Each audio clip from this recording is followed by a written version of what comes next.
রাজবাড়ী সদর উপজেলার বাণীবহে জেলা পরিষদের জায়গা লিজ নিয়ে সেখানে পাকা দোকানঘর নির্মাণ করছিলেন ইউনিয়ন যুবলীগের সাধারণ সম্পাদক কাইয়ুম মিয়া।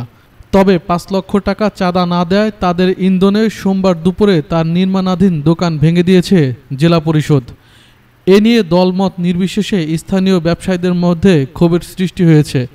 বাণীবহ ইউনিয়ন যুবলীগের সাধারণ সম্পাদক কাইয়ুম মিয়া জানান, এখানে আমি দীর্ঘদিন এই জায়গাটা আমি পজিশন রাখি, তারপর জেলা পরিষদ থেকে আমি লিজ নেই। তাতে প্রায় ৮-১০ বছর আমি এটার খাজনা দিই। ২০২৩ সাল পর্যন্ত আমার এই জমির খাজনা দেওয়া পরিশোধ করা আছে।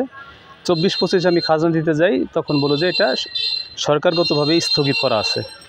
তখন আর খাজনা ওনারা নেন নাই। যেহেতু সরকারি রাজস্ব সরকার যদি না নেয়, সেক্ষেত্রে আমার কিছু করার থাকে না। আমি ১ বছর আগে এই কাজটা করি, তারপরে অর্থনৈতিক সমস্যার কারণে আমি কাজটা স্থগিত রাখি। তার পরবর্তীতে মাসখানেক আগে আমি কাজ শুরু করি। বাজার কমিটি যারা আছে তাদের সাথে কথাবার্তার মাধ্যমে তারা সম্মতি দেয়, আপনি দীর্ঘদিন জায়গাটা ফেলায় রাখছেন, আপনি ঘর করেন। এ কাজ করতে যাওয়ার পর কিছু লোক এরা আমার কাছ থেকে এই ঘর করার জন্য তারা টাকা দাবি করে, চাঁদা চায় যে আমাদের চাঁদা দিতে হবে, না তো জায়গা এখান থেকে জায়গা দিতে হবে। আমি না দেওয়ার কারণে এরা বিভিন্নভাবে আমারে বিভিন্ন সময় মোবাইলে বিভিন্ন রকম কথাবার্তা বলে। তারপর আমি বাজার কমিটির লোকের সহযোগিতা, তাদের কথায় আমি কাজ ধরি। ইতিমধ্যে জেলা পরিষদের কাছে তারা ভুল তথ্য দিছে যে এখানে বহুতল ভবন বা ছাদ নির্মাণ করা হবে। আদৌ কিন্তু ছাদ নির্মাণের যে এই পাশে ঘর আছে, এখানে ছাদের কোনোই নেই। জাস্ট এখানে খুঁটির পিলার না দিলে তো এখানে সাপোর্টটা কীভাবে ইটের সাপোর্টটা কীভাবে থাকবে, সেইখানে মিস্ত্রির সাথে কথা বলার আমি জাস্ট কলম করার পরে উপরে টিন শেড ঘর করব, ওই প্রক্রিয়ায় আমি কাজ করি। আজকে 12টার দিকে এসে আমার এইগুলো ভেঙে দিয়ে যায় আর কি। জেলা পরিষদ থেকে লোকজন আসে, তারা জেলা পরিষদে অবজেকশন দেয় যে এখানে ছাদ নির্মাণ করে ঘর করা হবে, কিন্তু এখানে 1 থেকে 150 ঘর যে প্রক্রিয়ায় আসছে, আমি ঠিক সেই প্রক্রিয়ায় ঘর করতেছি। আমি বলছি যে আমি এর মধ্যে জেলা পরিষদের সার্ভেয়ার এসে দেখে যান যে আমার কাজের ধরনটা। তাতে বললো যে ভাই আপনি করেন, সমস্যা নেই, এইভাবে করতে পারেন কাজ। তাই আজকে তাদের সাথে কথা বলে আমি এই কাজটা করার পর আমি আজকে ক্ষতিগ্রস্ত কেন হলাম, এটা হলো আমার প্রশ্ন আর কি।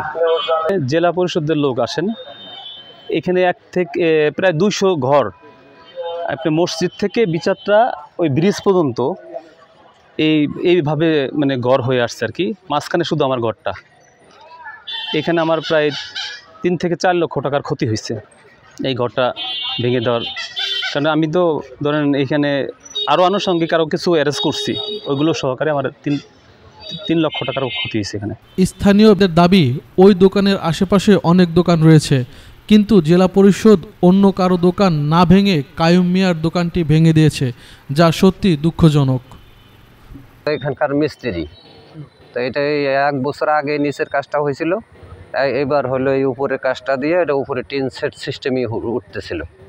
এইটাই হলো সিস্টেম কাজের হয়েছিল। এবার আরও দোকান আছে যে সিস্টেম উঠছে, এটাও ঠিকই একই সিস্টেমে উঠতেছিল। হবে নিচে তো ফ্লোর তো হবে না, তো জোলার মধ্যে কীভাবে দোকানদারি করবে। এটা এখানে উপরে যা ভাঙচুর যা হয়েছে প্রায় 3 লাখ টাকার মতন ক্ষতি হয়েছে। আশেপাশে আরও ঘর হয়েছে, ওনারা 1 বছর আগে নিচের ইয়েটা করছে, পিলারগুলি করছে, নতুন করে এখন হচ্ছে আবার শুরু করছিল। এখন শুনলাম যে জেলা পরিষদ থেকে এসে ভেঙে দিছে। তো বাংলে ধরেন আপনাদের জানা মতো আমাদের বাজারের পাশেই বাড়ি, যে ওই বড় বাজার থেকে এই সামনে একটা ব্রিজ আছে, ব্রিজ পর্যন্ত জেলা পরিষদ লিজ দেয় বা সবারই লিজ নেওয়া আছে।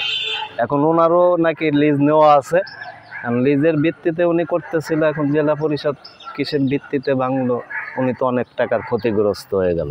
ভাঙলে তো হিসাবে আরও ঘর ভাঙা উচিত বা এগুলি করা উচিত। ওনার মতো এরকম অনেকেই ঘর করছে, উনি আশেপাশে ওই যে দেখেন এই পাশে যেটা আছে ওই অনুযায়ী উনি করতেছিল। এখন 1 বছর আগে তো এই ঘর এই জায়গায় ছিল, কারণ উনি আবার নতুন করে করতে গেছিল। ভাঙলে তো পুরাটাই ভাঙতে হবে, সব তো সরকারি জায়গায়। এরাও লিসা আনছে, ওগুলিও লিসা নাই।